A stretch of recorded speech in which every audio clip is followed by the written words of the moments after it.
चलिए बच्चों, आज आप लोग प्रोनाउन में इंडिफिनिट प्रोनाउन अनिश्चित वाचक सर्वनाम के बारे में पढ़ेंगे। अनिश्चित वाचक यानी अनिश्चित, जिसका जो भी कुछ निश्चित नहीं है। इंडिफिनिट यानी जो निश्चित नहीं है, यानी अनिश्चित, जो निश्चित नहीं है का मतलब अनिश्चित।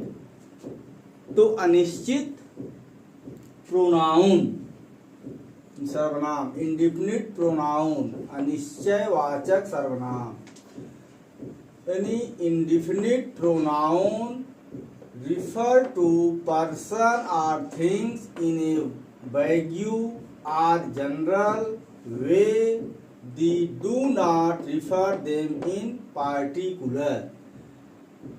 किसी निश्चित व्यक्ति जिस प्रोनाउन में, यानी कहने का मतलब इंडेफिनिट प्रोनाउन का मतलब है जिस प्रोनाउन में किसी निश्चित व्यक्ति या वस्तु का नाम नहीं होता हो, बोध नहीं होता है, उसे इंडेफिनिट प्रोनाउन कहते हैं। Do not refer them in particular, यानी व्यक्ति, पर्सन, रिफर, किसी व्यक्ति या वस्तु का बोध नहीं होता है, निश्चित बोध नहीं होता है, वह इंडेफिनिट प्रोनाउन कहलाते हैं या कहते हैं। जैसे वन, सम, आल, मनी, नोन, एनी।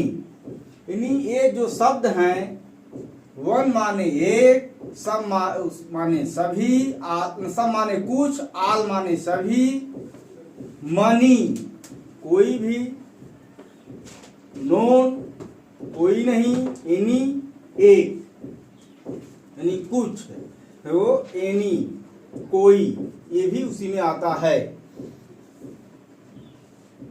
जैसे अब इसका प्रयोग इन शब्दों का, जो ये शब्द हैं, वाक्य हैं हमारे, आल, सम, वन, मनी, मानी माने बहुत, यानी मानी कोई, नोन कोई नहीं, ये जो शब्द हैं इनका प्रयोग जिस सेंटेंस में होता है तो वह वहां पर प्रयोग होने पर यह जो है, जो हमारा कर्ता या कर्म है उसका बोध नहीं कराते हैं, उसमें निश्चित नहीं होने देते हैं कौन क्या कर रहा है, कौन क्या कार्य कर रहा है।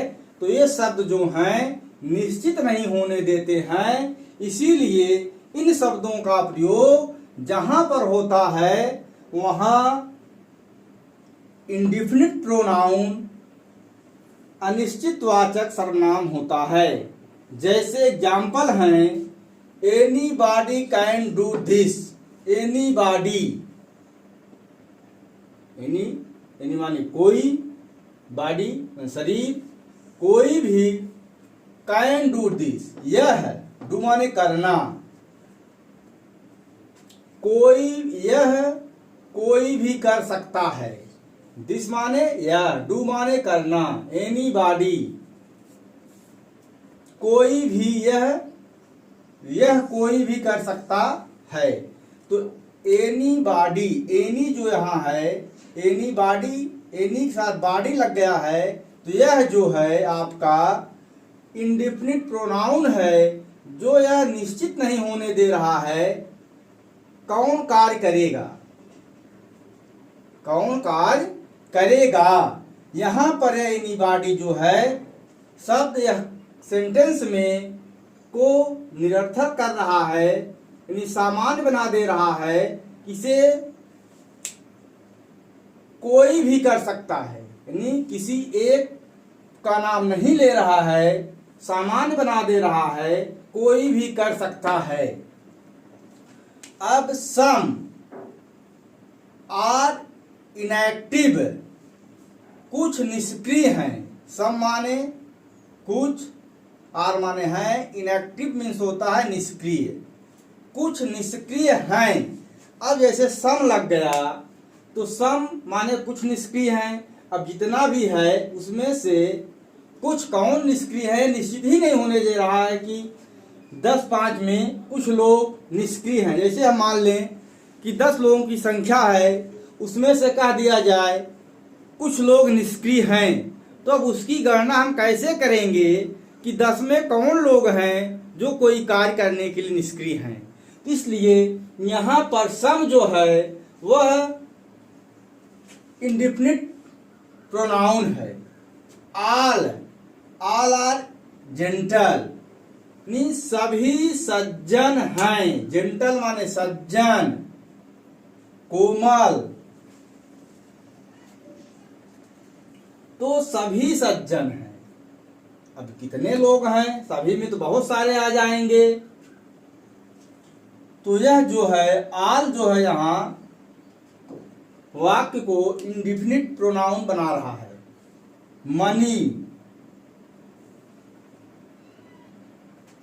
Money of the students got good marks, कई छात्रों को, मनी माने कोई, कई छात्रों को गुड मार्क्स, अच्छे नंबर मिले हैं, अच्छे अंक मिले हैं। तो मनी जो है कई छात्रों को, अब निश्चित ही संख्या को निश्चित नहीं कर रहा है। जैसे एक सेक्शन में 25-70 लोग हैं, तो 70 में money of the student got good marks, कई छात्रों को अच्छे अंक मिले। उसमें से कौन है, केवल संख्या है, कई छात्रों को कोई संख्या भी नहीं है, क्योंकि 10 है, 5 है 70 में। इस तरह से ये मनी जो है सेंटेंस को जो है अनिश्चित कर रहा है। अब है सम हैव जॉइनेड दी पार्टी, कुछ पार्टी में शामिल हो गए, कुछ पार्टी में शामिल हो गए। अब सम माने कुछ, है सहायक क्रिया है, जॉइनेड दिस पार्टी, जॉइनेड मीन्स शामिल होना, पार्टी कुछ पार्टी या समारोह भी कर सकते हैं, पार्टी कार्यक्रम, इसे कार्यक्रम भी कह सकते हैं। यहाँ पार्टी हुई यानी कार्यक्रम है, इसे आप कार्यक्रम भी कर सकते हैं।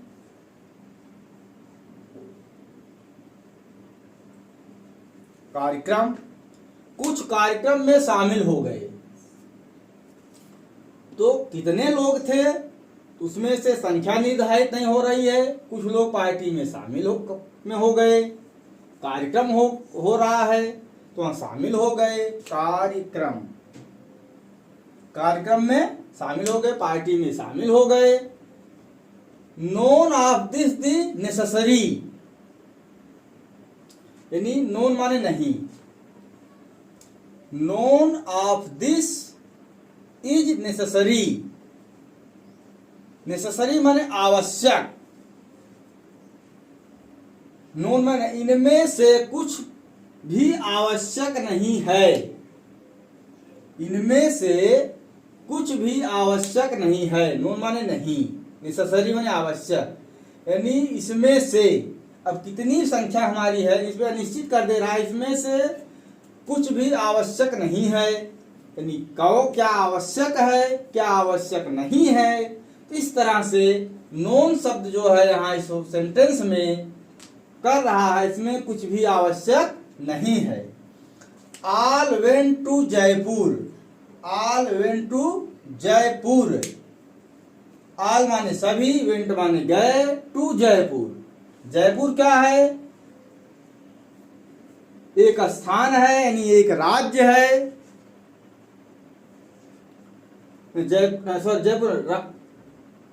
जयपुर क्या है, राजधानी है राजस्थान की, एक स्थान है यानी राजस्थान की राजधानी है। ऑल वेंट टू जयपुर, सभी जयपुर चले गए। तो ऑल जितने भी लोग थे सभी जयपुर चले गए। Any of you can attend the function, any of you कोई भी, एनी माने कोई। Any of you can attend the function. You माने आप में से कोई भी समारोह में शामिल हो सकता है।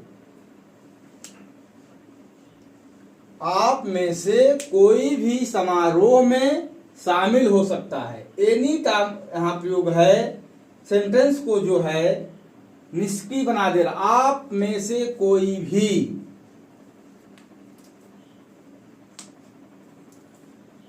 आप में से कोई भी। तो ये इंडिफिनिट प्रोनाउन के एग्जाम्पल हैं, उदाहरण हैं, और उनमें से वन, सम, ऑल, मनी, नोन, एनी ये शब्द हैं। इन शब्दों से जो है वाक्य में प्रयोग होते हैं, जिससे वह वाक्य अनिश्चित बन जाता है। तो आप लोग इंडिफिनिट प्रोनाउन को एक बार केवल 2 बार पढ़िए और समझिए कि कौन से शब्द हैं जो सेंटेंस को हमारे अनिश्चित कर दे रहे हैं।